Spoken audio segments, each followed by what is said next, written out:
இன்றைக்கு தமிழ்நாட்டில் 10 வயதுக்கு குறைந்த ஒரு குழந்தை, உங்களை வச்சு தான் சொல்லணும், 10 வயதுக்கு குறைந்த ஒரு குழந்தை ஒரு டீ கடையிலோ ஒரு ஹோட்டலிலேயோ ஒரு உணவு விடுதியிலேயோ அல்லது ஒரு ஒர்க் ஷாப்பிலேயோ வேலை செய்வதை நீங்கள் பார்க்க முடியுமா?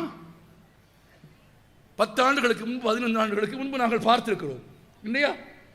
10, 15, 20 ஆண்டுகளுக்கு முன்பு 10 வயசு சைக்கிள் உயரம் கூட இல்லாத பையன், பைக் உயரம் கூட இல்லாத பையன்கள் பைக்குக்கு கீழே படுத்துக்கொண்டு வேலை செய்த தமிழ்நாட்டில் இன்றைக்கு ஒரு குழந்தை கூட உழைப்பால் வீழ்ந்து போகாமல் அழிந்து போகாமல் பள்ளிக்கூடத்திற்குள் ஏற்றுக்கொள்ளப்பட்டிருக்கிறார்கள் என்றால் அது காலை உணவு திட்டம் தந்த பெருமை.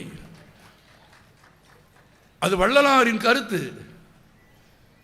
நான் இந்த ஒன்றுக்காகவே தமிழக அரசை போற்றுவேன்.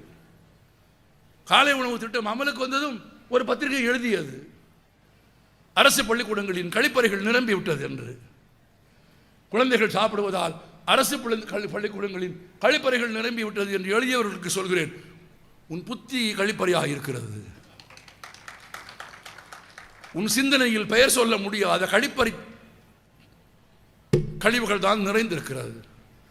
பச்சை குழந்தைகள் பசித்து உணவு உண்பதையும் அந்த குழந்தைகள் காலை கடனை தீர்ப்பதையும் பகடி செய்த ஒரு எழுத்தும் ஒரு பேனாவும் இருக்குமானால் அது தமிழர்களுக்கு சொந்தமானது இல்லை, அது தமிழர்களுக்கு ஆனது இல்லை. அது மலர் இல்லை, மலம். அப்படி எழுதுவது, அப்படி சிந்திப்பது. ஆமா, ஒரு 7-8 பேர் கைதட்டுனா அதற்கு நான் பொறுப்பில்லை.